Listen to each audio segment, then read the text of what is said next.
ਹੀ ਘਰਾਂ ਦੇ ਵਿੱਚ ਰੇਡੀਓ ਸੈਟਸ ਦੇ ਰਾਹੀਂ, ਟੈਲੀਫੋਨ ਦੇ ਰਾਹੀਂ, ਫੇਸਬੁੱਕ, YouTube ਤੇ ਲਾਈਵ ਦੇਖ ਰਹੇ ਹੋ, ਸੁਣ ਰਹੇ ਹੋ, ਸਾਰਿਆਂ ਨੂੰ ਜੀ ਆਇਆਂ ਨੂੰ ਤੇ ਬਹੁਤ ਹੀ ਪਿਆਰ ਤੇ ਸਤਿਕਾਰ ਭਰੀ ਸਤਿ ਸ੍ਰੀ ਅਕਾਲ। ਸੋਤਿਓ, ਅੱਜ ਨਵੰਬਰ ਦੀ 11 ਤਰੀਕ ਆ, ਦਿਨ ਸੋਮਵਾਰ ਆ। ਤੁਹਾਡੇ ਲਈ ਸਵੇਰ ਦਾ ਅਪਡੇਟ ਅਮਰੀਕਾ ਪ੍ਰੋਗਰਾਮ ਲੈ ਕੇ ਹਾਜ਼ਰ ਹੋਏ ਆ। ਪ੍ਰੋਗਰਾਮ ਸ਼ੁਰੂ ਕਰਨ ਤੋਂ ਪਹਿਲਾਂ ਸਾਡੇ ਅੱਜ ਦੇ ਸਪਾਂਸਰਸ, ਉਹਨਾਂ ਦਾ ਧੰਨਵਾਦ। ਖਾਲਸਾ ਇੰਸ਼ੋਰੈਂਸ ਏਜੰਸੀ, ਜਿਨ੍ਹਾਂ ਦੇ ਕੋਲੋਂ ਹਰ ਤਰੀਕੇ ਦੀ ਇੰਸ਼ੋਰੈਂਸ ਕਰਵਾ ਸਕਦੇ ਹੋ। ਇੰਸ਼ੋਰੈਂਸ ਬਾਰੇ ਪਤਾ ਕਰਨ ਲਈ ਕਾਲ ਕਰ ਸਕਦੇ ਹੋ, ਨੰਬਰ 408 272 2500। ਇਸ ਵੇਲੇ ਕਵਰਡ ਕੈਲੀਫੋਰਨੀਆ ਹੈਲਥ ਇੰਸ਼ੋਰੈਂਸ ਦੀਆਂ ਰੀਨਿਊਅਲਸ ਤੇ ਨਵੀਆਂ ਐਪਲੀਕੇਸ਼ਨਸ ਦਾ ਵਕਤ ਚੱਲ ਰਿਹਾ ਆ। ਮੈਡੀਕੇਅਰ ਦੀਆਂ ਸੇਵਾਵਾਂ ਵੀ ਖਾਲਸਾ ਇੰਸ਼ੋਰੈਂਸ ਏਜੰਸੀ ਵਾਲੇ ਪ੍ਰਦਾਨ ਕਰਦੇ ਹਨ। ਹੋਰ ਜਾਣਕਾਰੀ ਲਈ ਇਹਨਾਂ ਦੇ ਨਾਲ ਸੰਪਰਕ ਕਰੋ, 408 272 2500। ਟਿਰਕੀਆਣਾ ਇਮੀਗ੍ਰੇਸ਼ਨ ਲਾ ਫਰਮ, ਇਮੀਗ੍ਰੇਸ਼ਨ ਦਾ ਹੋਵੇ ਕਿਸੇ ਵੀ ਤਰੀਕੇ ਦਾ ਕੰਮ, ਕਾਲ ਅਟਰਨੀ ਜੇ ਟਿਰਕੀਆਣਾ 415 909 0503 4159090503। ਮਨਜੀਤ ਸਿੰਘ, ਨਰਿੰਦਰ ਕੌਰ ਕੁਲਾਰ, ਅਵਤਾਰ ਸਿੰਘ, ਮੰਜ਼ਲ ਕਲੋਵਿਸ, ਸਤਰਾਮ ਸਿੰਘ, ਅਮਰਜੀਤ ਸਿੰਘ ਦਸਾਨ, Sunny Purewal, Yuba City, Paramjit Singh Deol, Fresno, Lakhbir Singh Samra, Texas, Jarnail Singh Johal, Harnek Singh Pabla, Renton, Washington, Onkar Singh Fresno, Sarabjit Singh ਰੈਂਡਨ, gas and food Elko Nevada, Karamvir Singh Turlock, Harjit Singh Lathrop, Antelope truck stop Burns Wyoming, Gurpal Singh Gill Sacramento, Sewak Singh ਹੋਲਿਸਟਰ। ਇਹਨਾਂ ਸਾਰਿਆਂ ਦਾ ਧੰਨਵਾਦ। ਜੇਕਰ ਤੁਸੀਂ ਜਾਂ ਕੋਈ ਹੋਰ ਕਾਰੋਬਾਰ ਇਸ ਪ੍ਰੋਗਰਾਮ ਨੂੰ ਸਪਾਂਸਰ ਕਰਨਾ ਚਾਹੁੰਦੇ ਹੋ, ਸੰਪਰਕ ਕਰ ਸਕਦੇ ਹੋ 408 722 7698 ਦੇ ਉੱਤੇ। ਜੀ, ਅੱਜ ਦੀਆਂ ਖਬਰਾਂ ਵੱਲ ਆਈਏ। ਖਬਰਾਂ ਤੋਂ ਪਹਿਲਾਂ ਅੱਜ ਦੋ ਬੜੇ ਇੰਪੋਰਟੈਂਟ ਦਿਨ ਹੈਗੇ ਆ। ਪਹਿਲਾਂ ਤਾਂ ਇੱਕ ਥੱਪੜ ਦਿਵਸ ਆ। ਤੁਹਾਨੂੰ ਸਾਰਿਆਂ ਨੂੰ ਪਤਾ ਆ ਵੀ ਭਾਈ ਜਗਤਾਰ ਸਿੰਘ ਹਵਾਰਾ ਜਦੋਂ ਪੁਲਿਸ ਦੇ ਹਿਰਾਸਤ ਦੇ ਵਿੱਚ ਸੀ ਤੇ ਉਹਨਾਂ ਦੇ ਹੱਥਕੜੀਆਂ ਵੀ ਲਾਈਆਂ ਸੀਗੀਆਂ, ਤਾਂ ਇੱਕ ਸਦਾਈ ਨੇ ਉਹਨਾਂ ਦੇ ਉੱਤੇ ਥੱਪੜ ਮਾਰਨ ਦੀ ਕੋਸ਼ਿਸ਼ ਕੀਤੀ ਸੀ ਤਾਂ ਆਪ ਹੀ ਥੱਪੜ ਖਾ ਲਿਆ ਸੀ। ਸੋ ਇਹ ਦਿਨ ਸਾਰੇ ਸਿੱਖ ਬੜੀ ਜਿਹੜੀ ਆ ਪ੍ਰਾਊਡਲੀ ਉਸਨੂੰ ਯਾਦ ਕਰਦੇ ਆ। ਦੂਜਾ, ਅੱਜ ਸਾਡੇ ਮੁਲਕ ਦੇ ਵਿੱਚ ਵੈਟਰਨਸ ਡੇ ਆ। ਸਾਰੇ ਹੀ ਫੌਜੀ ਜੋ ਸਰਵ ਕਰ ਰਹੇ ਆ, ਜਿਨ੍ਹਾਂ ਦੀਆਂ ਸਰਵਿਸਿਜ਼ ਹੈਗੀਆਂ ਮਿਲਟਰੀ ਦੇ ਵਿੱਚ, ਉਹਨਾਂ ਨੂੰ ਸੈਲੀਬ੍ਰੇਟ ਕੀਤਾ ਜਾਂਦਾ ਹੈਗਾ। ਜੀ ਬਿਲਕੁਲ, ਜਾਂ ਜਿਹੜੇ ਸਰਵ ਕਰਕੇ ਰਿਟਾਇਰ ਹੋ ਚੁੱਕੇ ਆ ਜਾਂ ਸਰਵ ਕਰ ਰਹੇ ਆ, ਸੋ ਵੈਟਰਨਸ ਨੇ ਜਿਨ੍ਹਾਂ ਨੂੰ ਆਖਿਆ ਜਾਂਦਾ। ਜਿੰਨੀਆਂ ਵੀ ਫੌਜ ਦੀਆਂ ਸ਼ਾਖਾਵਾਂ ਨੇ ਉਹਨਾਂ ਸਾਰਿਆਂ ਦੇ ਵਿੱਚ ਉਹਨਾਂ ਨੂੰ ਯਾਦ ਕੀਤਾ ਜਾਂਦਾ ਆ। ਜਿਹੜੇ ਜਾਨ ਨਿਸ਼ਾਵਰ ਕਰ ਗਏ ਨੇ, ਜਿਨ੍ਹਾਂ ਦੀਆਂ ਜਾਨਾਂ ਚਲੇ ਗਈਆਂ, ਉਹਨਾਂ ਦੇ ਲਈ ਮੈਮੋਰੀਅਲ ਡੇ ਵਿਸ਼ੇਸ਼ ਤੌਰ ਦੇ ਉੱਤੇ ਅਮਰੀਕਾ ਦੇ ਵਿੱਚ ਉਹਨਾਂ ਨੂੰ ਸੈਲੀਬ੍ਰੇਟ ਕੀਤਾ ਜਾਂਦਾ ਆ, ਉਹਨਾਂ ਨੂੰ ਯਾਦ ਕੀਤਾ ਜਾਂਦਾ। ਸੋ ਅਸੀਂ ਹਰ ਜਿਹੜੀ ਸ਼ਾਖਾ ਦੇ ਫੌਜੀਆਂ ਨੂੰ ਜਿਹੜਾ ਥੈਂਕ ਯੂ ਕਰਦੇ ਹਾਂ, ਸਲੂਟ ਕਰਦੇ ਹਾਂ ਵੀ thank you for your service, ਵੀ ਤੁਸੀਂ ਆਪਣੀਆਂ ਜਾਨਾਂ ਨਿਸ਼ਾਵਰ ਜਿਹੜੀਆਂ ਕੀਤੀਆਂ। ਹਰਜੋਤ ਸਿੰਘ ਜੀ 68 ਸਾਲ ਹੋ ਗਏ ਨੇ ਇਸ ਨੂੰ ਵੈਟਰਨਸ ਡੇ ਨੂੰ ਜਿਹੜਾ ਆ ਉਹ ਮਨਾਇਆ ਜਾਂਦਾ ਆ ਰਿਹਾ ਆ ਪਿਛਲੇ 68 ਸਾਲਾਂ ਤੋਂ। ਸੋ ਇਹ ਜਿਹੜਾ ਹਰਜੋਤ ਸਿੰਘ ਜੀ 1918 ਤੋਂ ਬਾਅਦ ਵਰਲਡ ਵਾਰ ਦੀ ਜਿਹੜੀ ਅਖੀਰ ਜਦੋਂ ਹੋਈ ਸੀ, ਉਸ ਤੋਂ ਬਾਅਦ ਦੇ ਵਿੱਚ ਇਸ ਨੂੰ ਜਿਹੜਾ ਉਹ ਯਾਦ ਕੀਤਾ ਜਾਂਦਾ ਆ। ਜਿਸ ਦਿਨ ਵਰਲਡ ਵਾਰ 1 ਦਾ ਅਖੀਰ ਹੋਇਆ ਸੀ, ਉਸ ਦਿਨ 11 ਨਵੰਬਰ ਦਾ ਦਿਨ ਸੀਗਾ। ਸੋ ਉਸੇ ਦਿਨ ਦੇ ਲਈ ਕਿਉਂਕਿ ਉਹ ਉਸ ਜਿਹੜੀ ਯੁੱਧ ਦੇ ਵਿੱਚ ਲੱਖਾਂ ਹੀ ਫੌਜੀਆਂ ਦੀਆਂ ਜਾਨਾਂ ਜਿਹੜੀਆਂ ਉਹ ਗਈਆਂ ਸੀਗੀਆਂ, ਤੇ ਉਸ ਤੋਂ ਵੀ ਵੱਧ ਕਈ ਲੱਖ ਹੋਰ ਨੇ ਜਿਹੜਾ ਆ ਉਸ ਯੁੱਧ ਦੇ ਵਿੱਚ ਹਿੱਸਾ ਜਿਹੜਾ ਉਹ ਲਿਆ ਸੀ। ਸੋ ਹਰ ਇੱਕ ਮੁਲਕ ਦੇ ਜਿਹੜੇ ਫੌਜੀ ਆ ਉਹ ਫਿਰ ਯਾਦ ਕਰਦੇ ਆ, ਤੇ ਅਮਰੀਕਾ ਦੇ ਵਿੱਚ ਵਿਸ਼ੇਸ਼ ਤੌਰ ਦੇ ਉੱਤੇ ਅੱਜ ਦੇ ਦਿਨ ਵੈਟਰਨਸ ਡੇ ਨੂੰ ਜਿਹੜਾ ਉਹ ਸੈਲੀਬ੍ਰੇਟ ਕੀਤਾ ਜਾਂਦਾ ਆ। ਜਿੰਨੇ ਵੀ US ਮਿਲਟਰੀ ਵੈਟਰਨਸ ਆ ਉਹਨਾਂ ਨੂੰ ਅੱਜ ਜਿਹੜਾ ਉਹ ਸੈਲੀਬ੍ਰੇਟ ਕੀਤਾ ਜਾਂਦਾ। ਜੇ ਤੁਹਾਡੇ ਕੋਈ ਇਰਦ ਗਿਰਦ ਫੌਜੀ ਰਹਿੰਦਾ ਆ ਤਾਂ ਉਸ ਨੂੰ ਜ਼ਰੂਰ ਅੱਜ ਦੇ ਦਿਨ ਵਿਸ਼ੇਸ਼ ਤੌਰ ਦੇ ਉੱਤੇ ਧੰਨਵਾਦ ਜਿਹੜਾ ਆ ਉਹ ਤੁਸੀਂ ਕਰੋ। ਬਿਲਕੁਲ। ਸੋ ਬਹੁਤ ਸਾਰੇ ਆਪਣੇ ਪੰਜਾਬੀ ਸਿੱਖ US military, air force, navy ਸਾਰਿਆਂ ਸਰਵ ਕਰ ਰਹੇ ਆ। ਕਈ ਸ਼ਹੀਦ ਵੀ ਹੋਏ ਆ, ਜਿਸ ਤਰ੍ਹਾਂ ਗੁਰਪ੍ਰੀਤ ਸਿੰਘ, ਉਹਨਾਂ ਦੀ ਯਾਦ ਦੇ ਵਿੱਚ ਅਰਲਿੰਗਟਨ ਜੋ ਨੈਸ਼ਨਲ ਸਮੈਂਟਰੀ ਆ, ਉੱਥੇ ਵੀ ਮੋਮੈਂਟੋ ਲਾਇਆ ਗਿਆ ਸੀ ਪਿਛਲੇ ਸਾਲਾਂ ਦੇ ਦੌਰਾਨ। ਆਪਾਂ ਹਮੇਸ਼ਾ ਹੀ ਉਹਨਾਂ ਨੂੰ ਵੀ ਯਾਦ ਕਰਦੇ ਰਹਿੰਦੇ ਹਾਂ।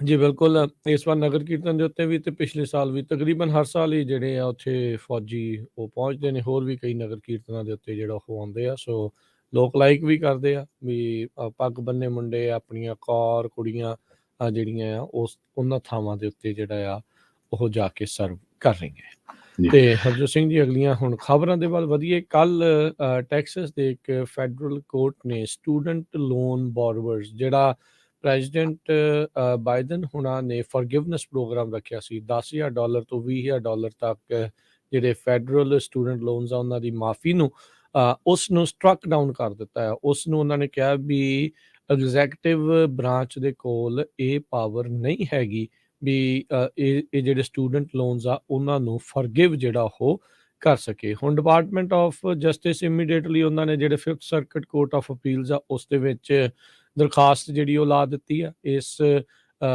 ਜਿਹੜੇ ਫੈਸਲੇ ਦੇ ਜਿਹੜਾ ਉਲਟ। ਸੋ ਉਹਨਾਂ ਨੇ ਇਸ ਨੂੰ ਗੈਰ ਕਾਨੂੰਨੀ ਜਾਂ ਇਲੀਗਲ ਜਿਹੜਾ ਹੈ ਇਸ ਪ੍ਰੋਗਰਾਮ ਨੂੰ ਜਿਹੜਾ ਉਹ ਕਰਾਰ ਦੇ ਦਿੱਤਾ ਸੀਗਾ। ਟਰੰਪ ਪੁਆਇੰਟਡ ਜਿਹੜੇ ਸੀਗੇ ਜੱਜ ਜਿਨ੍ਹਾਂ ਨੇ ਇਸ ਸਟੂਡੈਂਟ ਲੋਨ ਫॉरगिवनेस ਪ੍ਰੋਗਰਾਮ ਨੂੰ ਸਟਰਕ ਡਾਊਨ ਜਿਹੜਾ ਉਹ ਕਰ ਦਿੱਤਾ ਸੀਗਾ।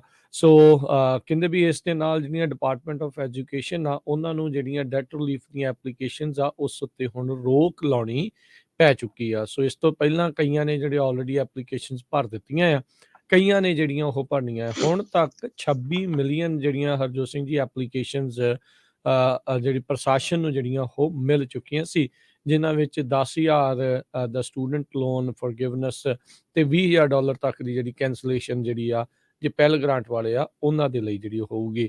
ਹੁਣ ਕਹਿੰਦੇ ਵੀ ਉਹਨਾਂ ਬੋਰਵਰਸ ਦੇ ਲਈ ਕੀ ਜਿਹੜਾ ਉਹ ਹੋਊਗਾ, ਕਹਿੰਦੇ ਵੀ ਹੁਣ ਉਹਨਾਂ ਦੇ ਕੋਲ ਇੰਤਜ਼ਾਰ ਕਰਨ ਤੋਂ ਇਲਾਵਾ ਕੁਝ ਹੋਰ ਚਾਰਾ ਨਹੀਂ ਹੈਗਾ। 5th ਸਰਕਟ ਕੋਰਟ ਦੇ ਵਿੱਚ ਕੀ ਇਸ ਦਾ ਨਿਰਣਾ ਆਉਂਦਾ ਆ, ਕਿੱਦਾਂ ਦੀ ਜ਼ਿਰਾ ਹੁੰਦੀ ਆ, ਹੱਕ 'ਚ ਆਉਂਦਾ ਆ, ਉਲਟ ਜਾਂਦਾ ਆ, ਇਹ ਜਿਹੜਾ ਹੁਣ ਦੇਖਣ ਵਾਲੀ ਜਿਹੜੀ ਉਹ ਗੱਲ ਰਹੇਗੀ। ਸੋ ਡਿਪਾਰਟਮੈਂਟ ਆਫ ਜਸਟਿਸ ਕਹਿੰਦੇ ਆ ਵੀ ਟੈਕਸਸ ਦੇ ਜਿਹੜੇ ਜੱਜ ਦੇ ਆਰਡਰ ਆ ਉਸ ਉੱਤੇ ਐਮਰਜੈਂਸੀ ਸਟੇ ਦੀ ਮੰਗ ਵੀ ਜਿਹੜੀ ਉਹ ਕਰ ਸਕਦੇ ਆ।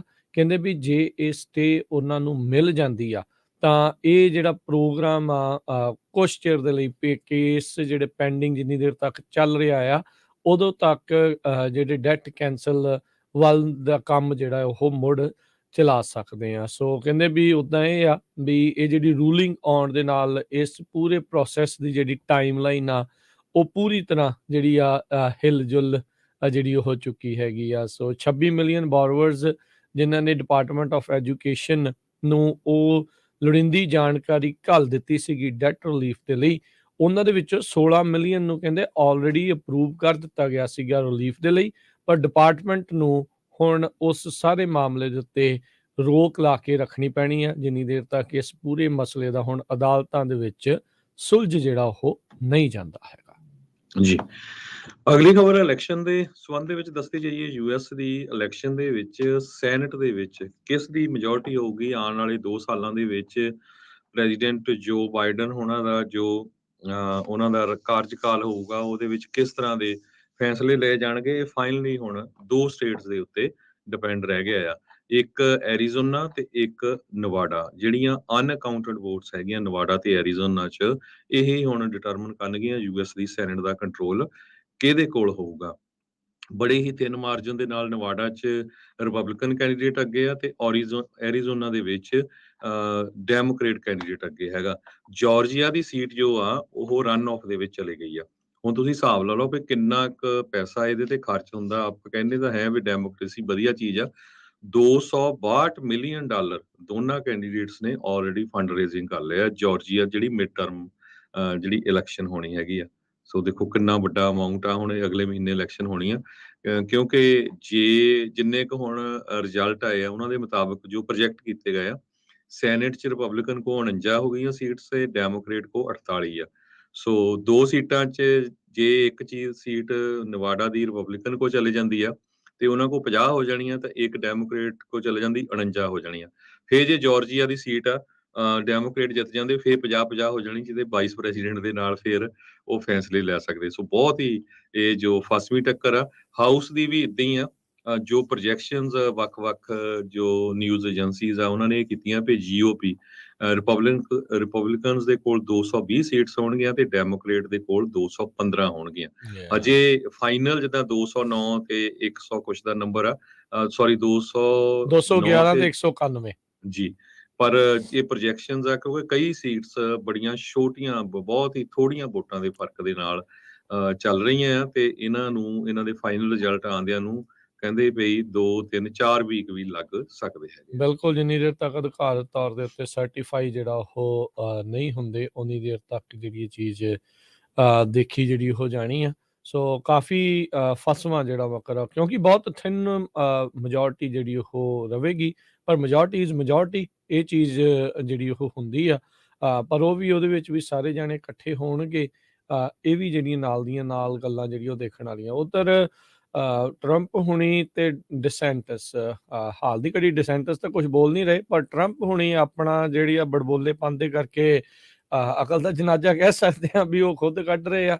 ਹੁਣ ਉਹ ਆਲਰੇਡੀ ਡਿਸੈਂਟਿਸ ਦੇ ਉਲਟ ਬੋਲਣਾ ਜਿਹੜਾ ਉਹ ਸ਼ੁਰੂ ਹੋ ਚੁੱਕੇ ਹੈਗੇ ਆ।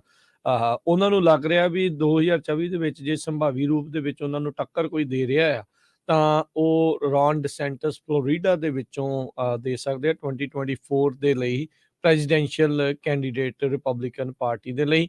ਉਹਨਾਂ ਦੇ ਖਿਲਾਫ ਕਈ ਕੁਛ ਜਿਹੜਾ ਉਹ ਆਖਰੇ ਕਹਿੰਦੇ ਵੀ ਇਹਨਾਂ ਦਾ ਕੈਂਪੇਨ ਪੂਰੀ ਤਰ੍ਹਾਂ ਟੁੱਟਾ ਪਿਆ ਸੀ, ਫਿਰ ਮੈਂ ਇਹਨਾਂ ਨੂੰ ਮਦਦ ਕੀਤੀ, ਇਲੀਗਲ ਵੋਟਿੰਗ ਦੇ ਲਈ ਮੈਂ ਆਹ ਕੀਤਾ ਉਹ ਕੀਤਾ, ਕਈ ਕੁਛ ਜਿਹੜਾ ਉਹਨਾਂ ਨੇ ਜਿਹੜਾ ਹੁਣ ਆਖਿਆ। ਹੁਣ ਇਹ ਦੇਖਣਾ ਪਊਗਾ ਵੀ ਅੱਗੇ ਜਾ ਕੇ ਬਣਦਾ ਕੀ ਆ। ਪਰ ਬਹੁਤ ਸਾਰੇ ਰਾਈਟ ਵਿੰਗ ਜਿਹੜੇ ਕਮੈਂਟੇਟਰਸ ਆ ਹੁਣ ਇਹ ਆਖ ਰਹੇ ਆ ਵੀ ਜਿਹੜੀ GOP ਆ they need to move ahead of Trump, ਵੀ ਹੁਣ ਟਰੰਪ ਨੂੰ ਛੱਡ ਕੇ ਗਾਹਾਂ ਜਿਹੜਾ ਉਹ ਤੁਰਨਾ ਚਾਹੀਦਾ ਆ, ਕਿਉਂਕਿ ਬਹੁਤਾ ਚਿਰ ਦੇਖਿਆ ਹੀ ਆ ਵੀ ਕੀ ਆ। ਸੋ ਰੌਲਾ ਬਹੁਤ ਸੀਗਾ ਇਸ ਵਾਰ ਵੀ ਆ ਗਈ ਜੀ ਰੈੱਡ ਵੇਵ ਆ ਗਈ, ਰੈੱਡ ਵੇਵ ਆ ਗਈ, ਤੇ ਰੈੱਡ ਵੇਵ ਜਿਹੜੀ ਉਹ ਕਿਸੇ ਪਾਸੇ ਵੀ ਦੇਖਣ ਨੂੰ ਨਹੀਂ ਮਿਲੀ।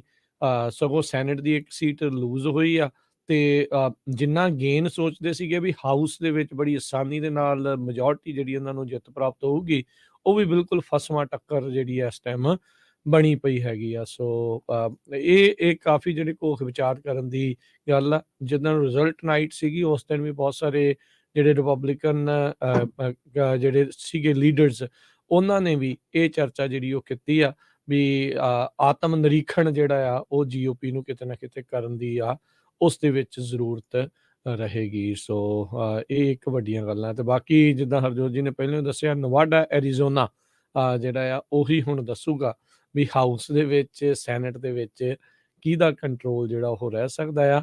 ਨਵਾਡਾ 'ਚ ਜਿੱਥੇ ਹਰਜੋਤ ਸਿੰਘ ਜੀ GOP ਲੀਡ ਕਰ ਰਹੀ ਆ, ਉੱਥੇ ਰਾਈਟ ਨਾਓ ਇਨਕੰਬੈਂਟ ਉੱਦਾਂ ਜਿਹੜਾ ਆ ਉਹ ਡੈਮੋਕ੍ਰੇਟ ਪਾਰਟੀ ਦਾ ਆ, ਤੇ ਲੀਡ ਜਿਹੜੀ ਆ ਫਰਕ ਬਹੁਤ ਥੋੜਾ ਆ। ਦੂਜੇ ਪਾਸੇ ਐਰੀਜ਼ੋਨਾ 'ਚ ਮਾਰਕ ਕੈਲੀ ਜਿਹੜਾ ਐਸਟਰੋਨੌਟ ਰਿਹਾ ਆ, ਉਹ ਉੱਥੇ ਜਿਹੜਾ ਉਹ ਲੜ ਰਿਹਾ ਹੈਗਾ ਆ। ਸੋ ਬਹੁਤ ਫਸਵੀਂ ਜਿਹੜੀ ਟੱਕਰ ਆ ਉਹ ਉੱਥੇ ਹੋਵੇਗੀ। ਤੇ 6 ਦਸੰਬਰ ਵਾਲੀ ਦੇ ਵਿੱਚ ਹਰਸ਼ਲ ਵਾਕਰ ਤੇ ਵਾਰਨਕ, ਉਹ ਜਿਹੜਾ ਘਮਾਸਾਨ ਆ, ਦੋਨਾਂ ਪਾਰਟੀਆਂ ਦਾ ਪੂਰਾ ਜ਼ੋਰ ਜਿਹੜਾ ਆ ਉੱਥੇ ਲੱਗਣ ਵਾਲਾ ਹੈਗਾ ਆ। ਤੇ ਉਹ ਰਨ ਆਫ ਇਲੈਕਸ਼ਨ ਦੇ ਵਿੱਚ ਜਿੱਦਾਂ ਤੁਸੀਂ ਕਿਹਾ ਵੀ ਮਿਲੀਅਨਸ ਆਫ ਡਾਲਰ ਐਕਸਟਰਾ ਜਿਹੜੇ ਆ ਉਹ ਹੋਰ ਸਪੈਂਡ ਹੋਣ ਜਿਹੜੇ ਉਹ ਜਾ ਰਹੇ ਹੈਗੇ ਆ ਜੀ। ਅਗਲੀ ਖਬਰ ਯੂਕਰੇਨ ਤੋਂ ਆ ਰਹੀ ਹੈ। ਯੂਕਰੇਨ ਦੇ ਵਿੱਚ ਰਸ਼ੀਆ ਦੀਆਂ ਫੌਜਾਂ ਖਰਸਨ ਵਾਲਾ ਜੋ ਟਾਊਨ ਸੀ ਉਸ ਨੂੰ ਛੱਡ ਕੇ ਵਾਪਸ ਚਲੇ ਗਈਆਂ ਆ। ਖੁਸ਼ੀ ਦੇ ਵਿੱਚ ਜੋ ਸਿਵਲੀਅਨ ਸੀ ਉਹ ਵਾਪਸ ਉਸ ਸ਼ਹਿਰ ਦੇ ਵਿੱਚ ਚਲੇ ਗਏ, ਸੈਂਟਰ ਸਕੁਅਰ ਤੇ ਇਕੱਠੇ ਹੋਏ ਆ। ਤੇ ਵੱਡੀ ਗਿਣਤੀ ਦੇ ਵਿੱਚ ਉੱਥੇ ਲੋਕਾਂ ਦੀ ਜੋ ਮੌਤ ਵੀ ਹੋਈ ਆ। ਪਰ ਇੱਕ ਤਰ੍ਹਾਂ ਦੇ ਨਾਲ ਡਨਾਈਪਰ ਜੋ ਦਰਿਆ ਆ ਉੱਥੋਂ ਵਾਪਸ ਨਿਕਲਣ ਤੋਂ ਰਸ਼ੀਆ ਦੇ ਜੋ ਫੌਜੀ ਆ ਉਹਨਾਂ ਦੀ ਇੱਕ ਤਰ੍ਹਾਂ ਦੇ ਨਾਲ ਬੇਇੱਜ਼ਤੀ ਹੋਈ ਹੈਗੀ ਆ। ਕਹਿੰਦੇ ਵੀ ਇਹ ਜਿਹੜਾ ਪੁੱਲ ਆਊਟ ਕੀਤਾ ਗਿਆ ਹੈ ਡਨਾਈਪਰ ਦਰਿਆ ਤੋਂ, ਇਹ ਇੱਕ ਵਨ ਆਫ ਦਾ ਬਿਗੇਸਟ ਬਲੋ ਹੈਗਾ ਪੂਟਨ ਦੇ ਲਈ, ਪ੍ਰੈਜ਼ੀਡੈਂਟ ਪੂਟਨ ਦੇ ਲਈ। 1 ਲੱਖ ਰੈਜ਼ੀਡੈਂਟ ਉਸ ਏਰੀਏ 'ਚ ਰਹਿੰਦੇ ਸੀ, ਹੁਣ ਦੁਬਾਰਾ ਕੀ ਉਹਨਾਂ ਨੇ ਵਾਪਸ ਜਾਣਾ ਉਸ ਸ਼ਹਿਰ 'ਚ ਸ਼ੁਰੂ ਕਰ ਦਿੱਤਾ ਹੈ। ਜੀ ਬਿਲਕੁਲ ਹਰਜੋਤ ਸਿੰਘ ਜੀ ਵੀ ਉੱਥੇ ਜਿਹੜੀ ਸਥਿਤੀ ਕਹਿ ਸਕਦੇ ਹਾਂ ਵੀ ਰੂਸ ਜਿੱਦਾਂ ਸੋਚ ਰਿਹਾ ਸੀਗਾ ਵੀ ਉਹ ਗੱਲ ਤਾਂ ਉਹਨਾਂ ਦੇ ਲਈ ਕੋਈ ਬਹੁਤੀ ਖਾਸ ਜਿਹੜੀ ਵਧੀਆ ਉਹ ਨਹੀਂ ਬਣ ਸਕੀ। ਤੇ ਹੁਣ ਹੌਲੀ ਹੌਲੀ ਜਿੱਥੇ ਇੱਕ ਪਾਸੇ ਇੱਕ ਮੁਲਕ ਆ ਜਿੱਥੇ ਅੰਦਰ ਜਾ ਕੇ ਤੁਸੀਂ ਉਹਨਾਂ ਦੇ ਉੱਤੇ ਹਮਲੇ ਜਿਹੜੇ ਉਹ ਕਰ ਰਹੇ ਆ, ਤੇ ਦੂਜੇ ਪਾਸੇ ਕੁਛ ਜਿਹੜੇ ਤੁਹਾਡੇ ਜਿਹੜੇ ਫੌਜੀ ਉਹਨਾਂ ਦਾ ਟਾਕਰਾ ਕਰਨਾ ਉਹਨਾਂ ਦੇ ਲਈ ਮੁਸ਼ਕਿਲ ਆ। ਹਾਂ, ਨੋ ਡਾਊਟ ਤੁਹਾਡੀ ਜਿਹੜੀ ਆ ਉਹ ਪਾਵਰ, ਮਿਲਟਰੀ ਪਾਵਰ ਥੋੜ੍ਹੀ ਬੈਟਰ ਹੋ ਸਕਦੀ, ਸਟਰੋਂਗ ਹੋ ਸਕਦੀ ਆ, ਪਰ ਲੰਮੇ ਸਮੇਂ ਦੇ ਲਈ ਫਿਰ ਉਹ ਤੁਹਾਡੇ ਉਲਟ ਹੀ ਜਿਹੜਾ ਆ ਉਹ ਚੀਜ਼ ਜਾਂਦੀ ਆ। ਸੋ ਇਹ ਜਿਹੜੇ ਰੂਸ ਤੇ ਯੂਕਰੇਨ ਦੀ ਜਿਹੜੀ ਜੰਗ ਹੈਗੀ ਆ, ਉਹ ਸਾਰੇ ਮਾਮਲੇ ਦੇ ਵਿੱਚ ਰੂਸ ਨੂੰ ਹੁਣ ਕਈ ਥਾਵਾਂ ਦੇ ਉੱਤੇ ਪਟਕਣੀ ਜਿਹੜੀ ਉਹ ਖਾਣੀ ਪੈ ਰਹੀ ਆ। ਆਲਦੋ ਉਸਨੇ 4 ਜਿਹੜੇ ਇਲਾਕੇ ਯੂਕਰੇਨ ਦੇ ਆ ਉਹਨਾਂ ਨੂੰ ਅਨੈਕਸ ਕਰ ਦਿੱਤਾ ਆ, ਵੱਖ ਕਰ ਦਿੱਤਾ ਆ, ਰੈਫਰੈਂਡਮ ਜਿਹੜਾ ਉੱਥੇ ਕਰਵਾ ਕੇ ਉਹਨਾਂ ਨੇ ਜਿਹੜਾ ਹਰਜੋਤ ਸਿੰਘ ਜੀ ਵੀ ਉਹਨਾਂ ਨੂੰ ਆਪਣੇ ਨਾਲ ਮਿਲਾਉਣ ਦੀ ਜਿਹੜੀ ਕੋਸ਼ਿਸ਼ ਆ ਉਹ ਕੀਤੀ ਹੈਗੀ ਆ। ਸੋ ਲੈਟਸ ਸੀ ਕਿ ਉੱਥੇ ਕੀ ਬਣਦਾ ਆ। ਬੀਤੇ ਹਫ਼ਤਿਆਂ ਦੇ ਵਿੱਚ ਰੂਸ ਦੁਆਰਾ ਤਾਬੜਤੋੜ ਹਮਲੇ ਯੂਕਰੇਨ ਦੀ ਰਾਜਧਾਨੀ ਤੇ ਹੋਰ ਇਲਾਕਿਆਂ ਦੇ ਉੱਤੇ ਕੀਤੇ ਸੀਗੇ। ਸੋ ਪਰ ਯੂਕਰੇਨ ਵਾਲੇ ਵੀ ਲਗਾਤਾਰ ਡਟੇ ਹੋਏ ਨੇ। ਅਮਰੀਕਾ ਦੇ ਨਾਲ ਹੋਰ ਵੈਸਟਰਨ ਮੁਲਕਾਂ ਨੇ ਪੂਰਾ ਸਾਥ ਜਿਹੜਾ ਆ ਇਸ ਟਾਈਮ ਯੂਕਰੇਨ ਦਾ ਦਿੱਤਾ ਆ।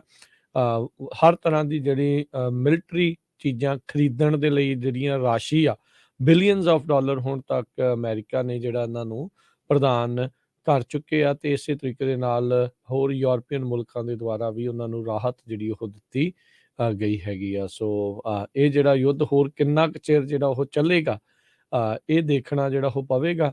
ਪਰ ਪੁਤਿਨ ਵੀ ਕਿਤੇ ਨਾ ਕਿਤੇ ਉਸ ਨੂੰ ਵੀ ਲੱਗ ਰਿਹਾ ਵੀ ਸ਼ਿਕਸਤ ਜਿਹੜੀ ਆ ਉਸ ਨੂੰ ਮਿਲ ਸਕਦੀ ਆ। ਅਗਲੀ ਖਬਰ ਵੱਲ ਚਲੀਏ। ਆਪਾਂ ਪਿਛਲੇ ਦਿਨਾਂ 'ਚ ਖਬਰ ਵੀ ਸਾਂਝੀ ਕੀਤੀ ਸੀ, ਜਿਹੜੀ FTX ਕ੍ਰਿਪਟੋ ਕਰੰਸੀ ਵਾਲੀ ਕੰਪਨੀ ਆ। ਉਹਨਾਂ ਦਾ ਇੱਕ ਦਿਨ ਦੇ ਵਿੱਚ ਸ਼ੇਅਰ 94% ਡਾਊਨ ਚਲਾ ਗਿਆ ਸੀ, ਤੇ ਅੱਜ ਸੈਮ ਬੈਂਕਮੈਨ ਫਰਾਈਡ ਜੋ FTX ਦੇ CEO ਆ ਕ੍ਰਿਪਟੋ ਐਕਸਚੇਂਜ ਦੇ, ਉਹਨਾਂ ਨੇ ਬੈਂਕਰਪਸੀ ਫਾਈਲ ਕਰ ਦਿੱਤੀ ਆ। ਅਲਾਮੀਡਾ ਰਿਸਰਚ ਤੇ ਅਪਰੋਕਸੀਮੇਟਲੀ ਕਹਿੰਦੇ 130 ਦੇ ਕਰੀਬ ਹੋਰ ਐਡੀਸ਼ਨਲ ਅਫੀਲੀਏਟਡ ਕੰਪਨੀਜ਼ ਵੀ ਇਸ ਦਾ ਵੋਲੰਟਰੀ ਪ੍ਰੋਸੀਡਿੰਗ ਦੇ ਵਿੱਚ ਪਾਰਟ ਹੋਣਗੀਆਂ। ਸੋ ਕ੍ਰਿਪਟੋ ਕਰੰਸੀ ਦੇ ਲਈ ਇੱਕ ਇਹ ਬਹੁਤ ਵੱਡਾ ਝਟਕਾ ਹੈਗਾ ਆ, ਕਿਉਂਕਿ ਬਹੁਤ ਸਾਰੇ ਲੋਕ ਇਹਨਾਂ ਕ੍ਰਿਪਟੋ ਕਰੰਸੀ ਵੱਲ ਚੱਲ ਰਹੇ ਸੀਗੇ। 23 ਪੇਜਾਂ ਦੀ ਬੈਂਕਰਪਸੀ ਫਾਈਲਿੰਗ ਦੇ ਵਿੱਚ ਉਸਨੇ ਇਹ ਦੱਸਿਆ ਵੀ ਉਹਦੇ 1 ਲੱਖ ਤੋਂ ਵੱਧ ਕ੍ਰੈਡੀਟਰਸ ਹੈਗੇ ਆ।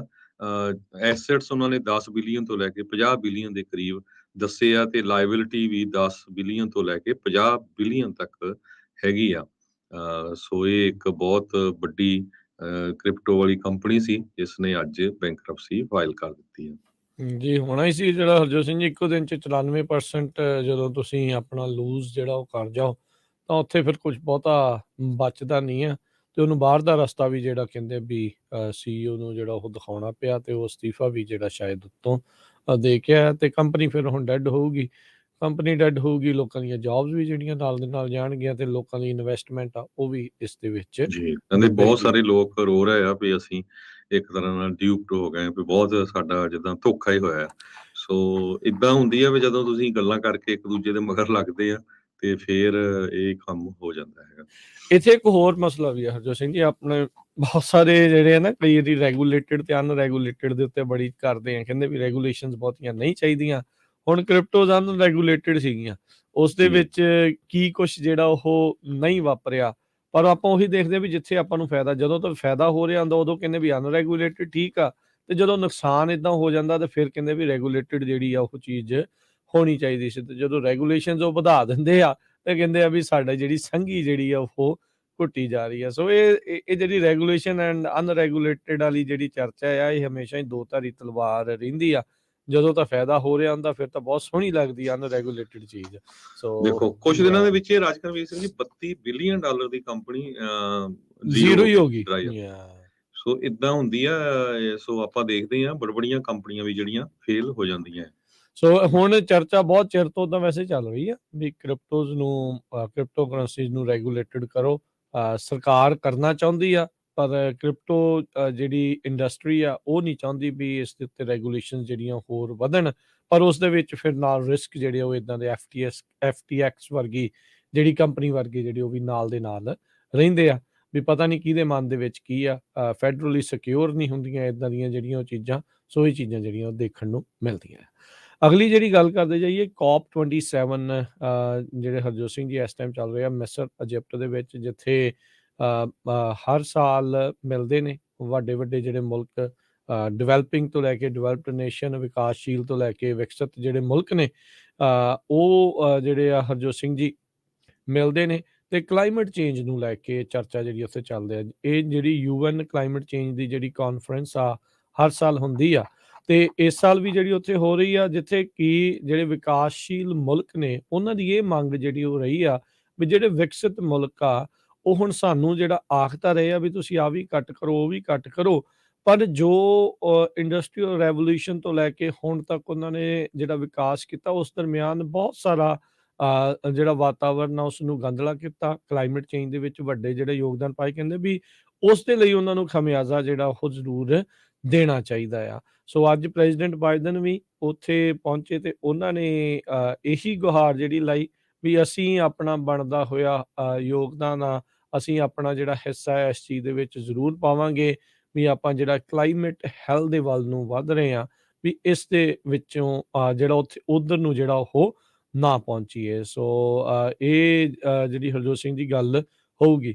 ਬਾਈਡਨ ਹੁਣਾਂ ਨੇ ਉਹਨਾਂ ਮੁਲਕਾਂ ਨੂੰ ਵੀ ਕਾਲ ਆਊਟ ਕੀਤਾ, ਆਲਦੋ ਚਾਈਨਾ ਦਾ ਨਾਂ ਨਹੀਂ ਲਿਆ, ਪਰ ਇਸ਼ਾਰਾ ਕਹਿੰਦੇ ਵੀ ਉਹਨਾਂ ਦੇ ਵੱਲ ਹੀ ਸੀਗਾ ਵੀ ਜਿਹੜੇ ਗਲੋਬਲ ਕੋਲ ਪਲਾਂਟ ਦੀਆਂ ਜਿਹੜੀਆਂ ਫੰਡਿੰਗਸ ਜਿਹੜੀ ਉਹ ਦਿੰਦੇ ਆ ਰਹੇ ਆ ਪਿਛਲੇ ਕਈ ਸਾਲਾਂ ਤੋਂ, ਵੀ ਉਸ ਦੇ ਵਿੱਚ ਉਹਨਾਂ ਨੂੰ ਜਿਹੜਾ ਉਹ ਗਰੇਜ਼ ਕਰਨਾ ਚਾਹੀਦਾ ਆ। ਸੋ ਕਹਿੰਦੇ ਵੀ ਜੇ ਡਿਵੈਲਪਿੰਗ ਕੰਟਰੀਜ਼ ਦੇ ਵਿੱਚ ਉਹ ਕੋਲ ਨੂੰ ਫਾਈਨੈਂਸ ਕਰ ਸਕਦੇ ਆ ਤੇ ਕਹਿੰਦੇ ਵੀ ਉਹਨਾਂ ਦੇ ਕੋਲ ਹੋਰ ਕੋਈ ਬਹਾਨਾ ਨਹੀਂ ਹੈਗਾ ਵੀ ਕਲੀਨ એનર્ਜੀ ਦੇ ਲਈ ਵੀ ਜਿਹੜੀ ਆ ਉਹ ਫਾਈਨੈਂਸ ਨਾ ਕਰਨ। ਸੋ COP27 ਜਿਹੜੀ ਇਹ ਇਜਿਪਟ ਦੇ ਵਿੱਚ ਜਿਹੜੀ ਹਰਜੋਤ ਸਿੰਘ ਜੀ ਇਸ ਟਾਈਮ ਚੱਲ ਰਹੀ ਆ ਉਸ ਉੱਤੇ ਜਿਹੜੇ ਉਹ ਬੋਲੇ ਹੈਗੇ। ਚਾਈਨਾ ਇੱਕ ਵੱਡਾ ਫਾਈਨੈਂਸ਼ੀਅਲ ਬੈਕਰ ਹੈਗਾ ਆ। ਚਾਈਨਾ ਤੋਂ ਬਾਹਰ ਜਿਹੜੇ ਆ ਕੋਲ ਦੇ ਨਾਲ ਚੱਲਣ ਵਾਲੇ ਪਾਵਰ ਪਲਾਂਟਸ ਆ ਉਹਨਾਂ ਨੂੰ ਲਗਾਤਾਰ ਫਾਈਨੈਂਸ ਜਿਹੜਾ ਆ ਉਹ ਕਰ ਰਿਹਾ ਆ। 2021 ਦੇ ਵਿੱਚ ਬੀਜਿੰਗ ਚਾਈਨਾ ਨੇ ਇਹ ਆਖਿਆ ਸੀਗਾ ਵੀ ਉਹ ਬਾਹਰ ਜਿਹੜੇ ਕੋਲ ਪਲਾਂਟਸ ਬਣ ਰਹੇ ਆ ਉਹਨਾਂ ਨੂੰ ਬਣਾਉਣਾ ਜਿਹੜਾ ਉਹ ਬੰਦ ਕਰੇਗਾ। ਤੇ ਬੈਂਕ ਆਫ ਚਾਈਨਾ ਨੇ ਵੀ ਕਿਹਾ ਸੀਗਾ ਵੀ ਅਸੀਂ ਫੰਡਿੰਗ ਜਿਹੜੀ ਇਸ ਦੀ ਰੋਕਾਂਗੇ ਤੇ ਮਾਈਨਿੰਗ ਨੂੰ ਵੀ ਜਿਹੜਾ ਉਹ ਰੋਕਾਂਗੇ। ਪਰ ਕਹਿੰਦੇ ਵੀ ਉਹ ਇੱਕ ਗੱਲ ਕਹੀ ਤੇ ਜਿਹੜਾ ਉਹ ਕੰਮ ਕਰਨਾ ਆ ਉਸ ਦੇ ਵਿੱਚ ਜ਼ਮੀਨ ਅਸਮਾਨ ਦਾ ਜਿਹੜਾ ਫਰਕ ਆ। ਬਾਈਡਨ ਉਹਨਾਂ ਨੇ ਆਪਣੀ ਗੱਲਬਾਤ ਦੇ ਵਿੱਚ ਜਿਹੜੀ ਮੀਥੇਨ ਗੈਸ ਆ ਉਸ ਨੂੰ ਘੱਟ ਕਰਨ ਦੀ ਜਿਹੜੀ ਆ ਉਹ ਗੱਲ ਜਿਹੜੀ ਆਖੀ, ਕਹਿੰਦੀ ਵੀ ਅਸੀਂ ਮੀਥੇਨ ਗੈਸ ਨੂੰ ਘਟਾਉਣ ਦੇ ਲਈ ਲਗਾਤਾਰ ਕੋਸ਼ਿਸ਼ਾਂ ਜਿਹੜੀਆਂ ਕਰ ਰਹੇ ਆ ਤੇ ਕਾਰਬਨ ਡਾਈਆਕਸਾਈਡ ਦੇ ਨਾਲ ਨਾਲ ਮੀਥੇਨ ਇੱਕ ਐਸੀ ਗ੍ਰੀਨ ਹਾਊਸ ਗੈਸ ਆ ਜਿਹਦੇ ਨਾਲ ਜਿਹੜਾ ਵਾਤਾਵਰਨ ਆ ਪੌਣ ਪਾਣੀ ਆ ਉਹ ਜ਼ਿਆਦਾ ਗਰਮੈਸ਼ ਦੇ ਵਿੱਚ ਰਹਿੰਦਾ ਹੈਗਾ। ਸੋ ਗਲੋਬਲ ਮੀਥੇਨ ਪਲੈਜ ਬਣਾਉਣ ਦੇ ਲਈ ਜਿਹੜਾ ਆ ਉਹਨਾਂ ਨੇ ਕੋਸ਼ਿਸ਼ ਜਿਹੜੀ ਉਹ ਕੀਤੀ ਆ ਤੇ ਕਹਿੰਦੇ ਆ ਵੀ ਇਸ ਪਲੈਜ ਦੇ ਤਹਿਤ 2030 ਤੱਕ 30% ਮੀਥੇਨ ਐਮਿਸ਼ਨਸ ਆ ਉਹਨਾਂ ਨੂੰ ਜਿਹੜਾ ਉਹ ਰੋਕਿਆ ਜਾਵੇ ਜਿਹੜੇ 2020 ਦੇ ਲੈਵਲ ਆ ਉਸ ਤੋਂ। ਜੀ ਆਪਾਂ ਇੱਕ ਬ੍ਰੇਕ ਲੈਂਦੇ ਆ, ਬ੍ਰੇਕ ਤੋਂ ਬਾਅਦ ਲੇ ਆਫ ਦਾ ਕੀ ਅਸਰ ਹੋ ਰਿਹਾ, ਇਲੋਨ ਮਸਕ ਕੀ ਕਹਿ ਰਿਹਾ, ਉਹ ਆਪਾਂ ਤੁਹਾਡੇ ਨਾਲ ਸਾਰੀਆਂ ਖਬਰਾਂ ਸਾਂਝੀਆਂ ਕਰਾਂਗੇ ਜੀ।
ਬ੍ਰੇਕ ਤੋਂ ਬਾਅਦ ਇੱਕ ਵਾਰੀ ਫਿਰ ਆਪ ਸਭ ਦਾ ਸਵਾਗਤ ਹੈ। ਮੈਂ ਰਾਜਕੁਲਬੀਰ ਸਿੰਘ, ਜੁੜੇ ਹੋਏ ਨੇ ਮੇਰੇ ਨਾਲ ਹਰਜੋਤ ਸਿੰਘ ਖਾਲਸਾ ਜੀ। ਸਵਾਗਤ ਹੈ, ਸਤਿ ਸ਼੍ਰੀ ਅਕਾਲ ਜੀ। ਸਤਿ ਸ਼੍ਰੀ ਅਕਾਲ, ਧੰਨਵਾਦ ਜੀ ਆਇਆਂ ਨੂੰ। ਸੋ ਕੁਛ ਕੁ ਆਪਾਂ ਇਕੋਨਮੀ ਦੇ ਨਾਲ, ਲੇ ਆਫ ਦੇ ਨਾਲ ਜੇ ਗੱਲਾਂ ਬਾਤਾਂ ਕਰੀਏ। ਇਲੋਨ ਮਸਕ ਜੋ CEO ਹੈ ਟੈਸਲਾ ਦਾ ਤੇ ਅੱਜ ਕੱਲ ਟਵਿੱਟਰ ਦਾ ਵੀ ਆ, ਸਪੇਸਐਕਸ ਦਾ, ਤੇ ਉਹਨਾਂ ਨੇ ਬਾਰ-ਬਾਰ ਕਹਿੰਦੇ ਰਹਿੰਦੇ ਆ ਬੈਂਕਰਪਸੀ ਕੰਪਨੀਆਂ ਦੀ ਗੱਲਬਾਤ ਉਹ ਕਰਦੇ ਰਹਿੰਦੇ ਆ। ਉਸ ਨੂੰ ਦੇਖਦੇ ਹੋਏ ਟੈਸਲਾ ਦੇ ਸਟਾਕ ਉਹਨਾਂ ਨੇ ਬਿਲੀਅਨਸ ਆਫ ਡਾਲਰ ਦੇ ਉਹ ਸੈੱਲ ਕੀਤੇ ਆ ਤਾਂ ਕਿ ਜੋ ਟਵਿੱਟਰ ਆ ਉਸ ਦੀ ਬੈਂਕਰਪਸੀ ਨਾ ਕਰਨੀ ਪਵੇ। ਇਹ ਨਿਊਯਾਰਕ ਟਾਈਮ ਨੇ ਰਿਪੋਰਟ ਕੀਤਾ ਹੈਗਾ ਆ। ਇਸੇ ਤਰ੍ਹਾਂ ਫੇਸਬੁੱਕ ਨੇ ਜੋ 11,000 ਵਰਕਰਸ ਲੇ ਆਫ ਕੀਤੇ ਆ, ਹੁਣ ਫੇਸਬੁੱਕ ਦੇ ਬਹੁਤ ਸਾਰੇ EMPLOYEE ਇਹ ਸਾਰਾ ਬਲੇਮ ਫੇਸਬੁੱਕ ਦੇ CEO ਮਾਰਕ ਜ਼ਕਰਬਰਗ ਤੇ ਹੋਰ ਮੈਨੇਜਮੈਂਟ ਦੇ ਉੱਤੇ ਲਾ ਰਹੇ ਆ। ਕਹਿੰਦੇ ਵੀ ਉਹਨਾਂ ਨੇ ਜੋ ਸਾਰਾ ਕੁਝ ਆ ਜੋ ਆਉਣ ਵਾਲਾ ਸੀ ਉਹਦੇ ਉੱਤੇ ਵਰਕਆਊਟ ਨਹੀਂ ਕੀਤਾ। 18 ਸਾਲਾਂ ਦੇ ਇਤਿਹਾਸ ਵਿੱਚ ਫੇਸਬੁੱਕ ਨੇ ਪਹਿਲੀ ਵਾਰੀ 13% ਆਪਣੀ ਵਰਕਫੋਰਸ ਜੋ 1100 EMPLOYEE ਆ ਉਹ ਲੇ ਆਫ ਕੀਤੇ ਆ। ਕਹਿੰਦੇ ਪਈ ਮੈਨੇਜਰ ਸਿਰਫ ਜ਼ੂਮ ਕਾਲਾਂ ਹੀ ਕਰਦੇ ਸੀ। ਬਹੁਤ ਸਾਰਾ ਜੋ ਮਿਸਮੈਨੇਜਮੈਂਟ ਹੋਈ ਹੈਗੀ ਆ, ਜੋ ਲੋਕ ਲੇ ਆਫ ਹੋਏ ਆ ਜਾਂ ਈਵਨ ਹਜੇ ਲੋਕ ਜੋ ਫੇਸਬੁੱਕ ਦੇ ਵਿੱਚ ਕੰਮ ਕਰ ਵੀ ਰਹੇ ਹੈਗੇ ਆ। ਸੋ ਇਹ ਸਾਰਾ ਬਲੇਮ ਈਵਨ ਮਾਰਕ ਜ਼ਕਰਬਰਗ ਨੇ ਜਦੋਂ ਐਡਰੈਸ ਵੀ ਕੀਤਾ ਜਿਹੜੇ ਲੋਕ ਲੇ ਆਫ ਹੋਏ ਆ, ਤੇ ਕਹਿੰਦੇ ਵੀ ਉਹਦੀ ਆਵਾਜ਼ ਕਾਫੀ ਥਲਥਲਾਉਂਦੀ ਸੀਗੀ ਤੇ ਉਹ ਵੀ ਚੰਗੀ ਤਰ੍ਹਾਂ ਦੇ ਨਾਲ ਜਿਹੜਾ ਆ ਉਸ ਨੂੰ ਐਡਰੈਸ ਨਹੀਂ ਕਰ ਸਕਿਆ। ਸੋ USA ਦੇ ਵਿੱਚ ਜੇ ਓਵਰਆਲ ਆਪਾਂ ਲੇ ਆਫ ਦੀ ਗੱਲ ਕਰਦੇ ਜਾਈਏ ਹੁਣ ਤੱਕ ਟੈਕ ਇੰਡਸਟਰੀ, ਸੋ ਦੋ ਵੱਡੀਆਂ ਇੰਡਸਟਰੀਆਂ ਜਿਸ ਨੇ USA ਦੀ ਇਕੋਨਮੀ ਨੂੰ ਅਸਮਾਨ ਵੱਲ ਲੈ ਕੇ ਜਾ ਰਹੀ ਸੀ, ਇੱਕ ਰੀਅਲ ਸਟੇਟ ਤੇ ਦੂਸਰੀ ਟੈਕ ਇੰਡਸਟਰੀ। ਤੇ ਇਸ ਜਿਹੜਾ ਰਿਸੈਸ਼ਨ ਆ, ਮੈਂ ਤਾਂ ਆਲਰੇਡੀ ਸੋਚ ਹੀ ਰਿਹਾ ਵੀ ਰਿਸੈਸ਼ਨ ਆਇਆ ਹੋਇਆ ਆ। ਈਵਨ ਦੋ ਕਈ ਰਿਪੋਰਟਸ ਆਈਆਂ ਇਨਫਲੇਸ਼ਨ ਘਟ ਗਈ ਆ, ਪਰ ਹਜੇ ਕਿਤੇ ਦਿਸ ਨਹੀਂ ਰਿਹਾ ਪੇ ਰੇਟਸ ਵਗੈਰਾ ਘਟੇ ਆ।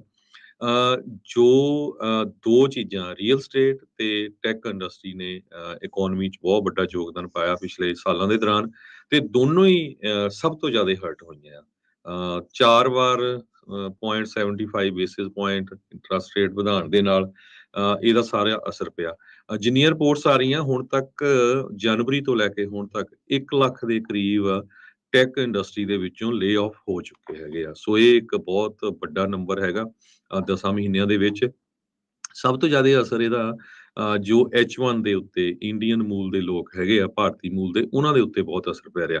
ਕਿਉਂਕਿ ਜੋ ਜਿਨ੍ਹਾਂ ਦੇ ਕੋਲ H1 ਆ ਉਹਨਾਂ ਨੂੰ ਜੇ ਉਹ ਲੇ ਆਫ ਹੋ ਜਾਂਦੇ ਆ 60 ਦਿਨਾਂ ਦੇ ਵਿੱਚ ਹੋਰ ਜੌਬ ਲੱਭਣੀ ਪਊਗੀ, ਤੇ ਜੇ ਉਹ ਜੌਬ ਨਹੀਂ ਲੱਭ ਸਕਦੇ ਤੇ ਉਹਨਾਂ ਨੂੰ ਵਾਪਸ ਇੰਡੀਆ ਜਾਣਾ ਪਊਗਾ। ਸੋ ਇਹ ਇੱਕ ਬਹੁਤ ਵੱਡੀ ਸਿਰਦਰਦੀ ਆ, ਕਿਉਂਕਿ ਬਹੁਤ ਸਾਰੇ ਜੋ H1 ਆ ਮੋਸਟਲੀ ਤੁਹਾਨੂੰ ਪਤਾ ਹੀ ਆ ਵੀ ਜੰਗ ਆ, ਕਈਆਂ ਦੇ ਵਿਆਹ ਹੋਏ ਆ, ਬੱਚੇ ਆ, ਉਹ ਕਿਸ ਤਰ੍ਹਾਂ ਜਾਣ, ਘਰ ਲਏ ਹੋ ਆ। ਸੋ ਇਹ ਬਹੁਤ ਵੱਡਾ, ਜਿੱਦਾਂ ਕਹਿੰਦੇ ਵੀ ਇਸ ਦਾ ਸਭ ਤੋਂ ਵੱਡਾ ਅਸਰ ਬੇ ਏਰੀਏ 'ਚ ਪਊਗਾ। ਆਪਾਂ ਬੇ ਏਰੀਆ ਉਦਾਂ ਦਾ ਆ ਜਿਹਦੇ 'ਚ ਆਪਾਂ ਤੁਹਾਨੂੰ ਦੱਸਦੇ ਰਹੇ ਆ ਵੀ ਘਰ ਲਿਸਟ ਹੁੰਦਾ ਸੀ 15 ਲੱਖ ਦਾ ਤੇ ਵਿਕਦਾ ਸੀਗਾ ਉਹ 24 ਲੱਖ ਦਾ, 8-8 ਲੱਖ ਓਵਰ ਦਾ ਪ੍ਰਾਈਸ ਜਾਂਦੇ ਆ। ਸੋ ਇਸ ਦਾ ਬਹੁਤ ਵੱਡਾ ਅਸਰ ਬੇ ਏਰੀਆ ਸਿਲੀਕਨ ਵੈਲੀ 'ਚ ਪੈਣ ਜਾ ਰਿਹਾ ਆ, ਕਿਉਂਕਿ ਟਵਿੱਟਰ, ਮੈਟਾ, ਨੈਟਫਲਿਕਸ, ਕੋਇਨਵੇਸ, ਰੋਬਨਹੁੱਡ, ਸਾਰੀਆਂ ਬੜੀਆਂ ਟੌਪ ਨੌਚ ਕੰਪਨੀਆਂ ਆ, ਇਹਨਾਂ ਨੇ ਬੰਦੇ ਲੇ ਆਫ ਕੀਤੇ ਆ।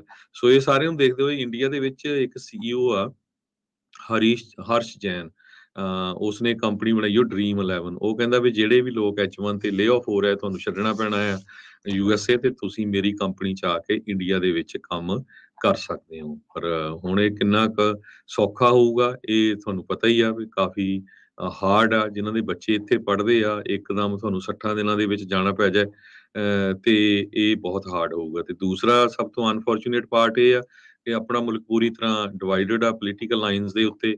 ਆਪਾਂ ਦੇਖਿਆ ਹੀ ਆ ਜਿਹੜੀਆਂ ਇਲੈਕਸ਼ਨ ਸੈਨੇਟ ਤੇ ਕਾਂਗਰਸ 'ਚ ਮੈਜੋਰਟੀ ਕਿਸੇ ਦੀ ਆਈ ਨਹੀਂ, ਜੇ ਆਈ ਵੀ ਤਾਂ ਬੜੀ ਥਿੰਨ ਆ।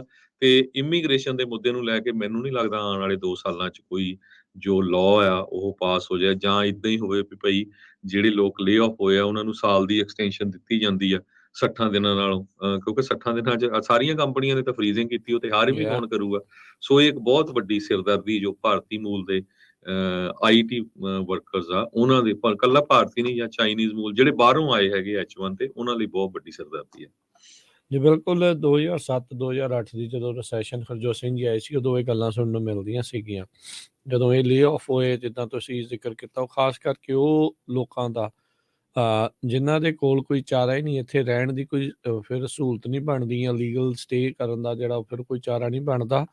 ਉਹ ਸਾਰਾ ਕੁਛ ਇੱਦਾਂ ਹੀ ਏਅਰਪੋਰਟਾਂ ਤੇ ਛੱਡਾ ਕੇ ਰੱਖ ਕੇ ਬਾਅਦ ਫਲਾਈਟ ਫੜੀ ਤੇ ਵਾਪਸ ਜਿਹੜੇ ਉਹ ਚਲੇ ਗਏ। ਸੋ ਉਸ ਕਸ਼ਤੀ ਦੇ ਵਿੱਚ ਬਹੁਤ ਸਾਰੇ ਲੋਕ ਹੋ ਸਕਦੇ ਨੇ। ਸੋ ਇਹ ਬੜਾ ਔਖਾ ਕੰਮ ਹੋਊਗਾ। 60 ਦਿਨਾਂ ਦੇ ਵਿੱਚ ਨਵੀਂ ਜੌਬ ਲੱਭਣੀ, ਜੇ ਲੇ ਆਫ ਜਿਹੜੇ ਉਹ ਹੋ ਰਹੇ ਆ, ਕੀ ਹੋਊਗਾ? ਕਿੰਨਾ ਸਟ੍ਰੈਸ, ਕਿੰਨੇ ਫਿਕਰ ਦੇ ਵਿੱਚ ਜਿਹੜੇ ਉਹ ਲੋਕ ਹੋਣਗੇ, ਪਰਿਵਾਰ ਵਾਲੇ, ਬੱਚੇ, ਹਰ ਇੱਕ ਜਾਣਾ। ਪਿੱਛੇ ਵੀ ਜਿਹੜਾ ਪਰਿਵਾਰ ਉਹਨਾਂ ਦਾ ਭਾਰਤ ਵਿੱਚ ਰਹਿੰਦਾ ਹੋਊਗਾ, ਉਹਨਾਂ ਨੂੰ ਵੀ ਕਿਤੇ ਕਿਤੇ ਘੱਟ ਫਿਕਰ ਜਿਹੜੀ ਉਹ ਨਹੀਂ ਹੋਵੇਗੀ। ਸੋ ਟੈਨਸ਼ਨ ਜਿਹੜੀ ਉਹ ਜ਼ਰੂਰ ਵਧੀ ਪਈ ਹੈਗੀ ਆ। ਸੋ ਇਕੋਨਮੀ ਨੂੰ ਲੈ ਕੇ ਹਰਜੋਤ ਸਿੰਘ ਜੀ, ਸਾਰੀ ਦੁਨੀਆ ਭਰ ਦੇ ਵਿੱਚੋਂ ਕੋਈ ਬਹੁਤੀਆਂ ਚੰਗੀਆਂ ਖਬਰਾਂ ਨਹੀਂ ਆ ਰਹੀਆਂ।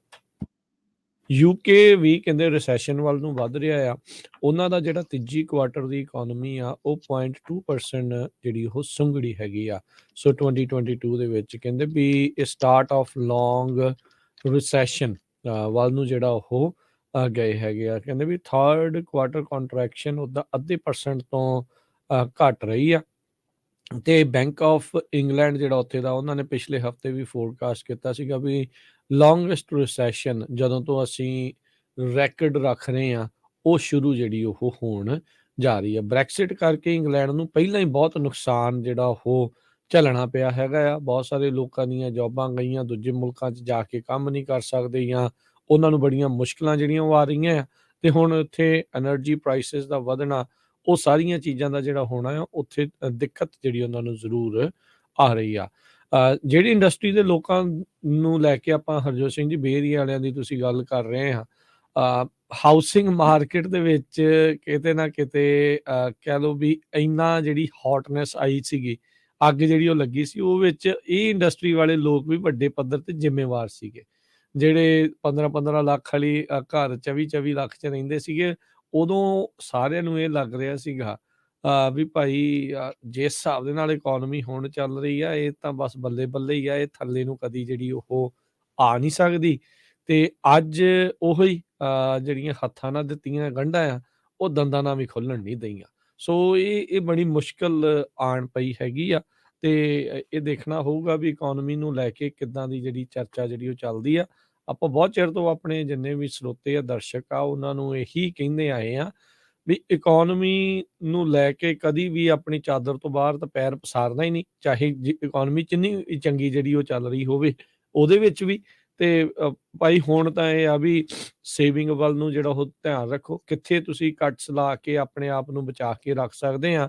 ਮਾੜੇ ਟਾਈਮ ਦੇ ਉੱਤੇ ਜਿਹੜੇ ਕੋਲ ਪਈਆਂ ਚੀਜ਼ਾਂ ਆ, ਉਹੀ ਤੁਹਾਡੇ ਜਿਹੜੀਆਂ ਆ ਹਰਜੋਤ ਸਿੰਘ ਜੀ ਉਹ ਕੰਮ ਆਉਂਦੀਆਂ ਜੀ। ਹੈਗੀਆਂ ਆ। ਸੋ ਸੋ ਇਹ ਦੂਸਰਾ ਇੱਕ ਜ਼ਰੂਰੀ ਆ। ਬਹੁਤ ਵੱਡਾ ਰੀਅਲ ਸਟੇਟ ਤੇ ਫਰਕ ਪੈਣ ਜਾ ਰਿਹਾ ਰਾਜਕਨਵੀਰ ਸਿੰਘ ਜੀ, ਜਿਸ ਤਰ੍ਹਾਂ ਟਵਿੱਟਰ ਦੇ ਸੀਈਓ ਨੇ ਕਹਿਤਾ ਵੀ ਜਿਹੜੇ ਬੰਦੇ ਹੁਣ ਹੈਗੇ ਵੀ ਆ ਉਹ 50%, ਉਹਨਾਂ ਨੂੰ ਘੱਟੋ ਘੱਟ 40 ਘੰਟੇ ਆਫਿਸ ਦੇ ਵਿੱਚ ਆਉਣਾ ਪਊਗਾ।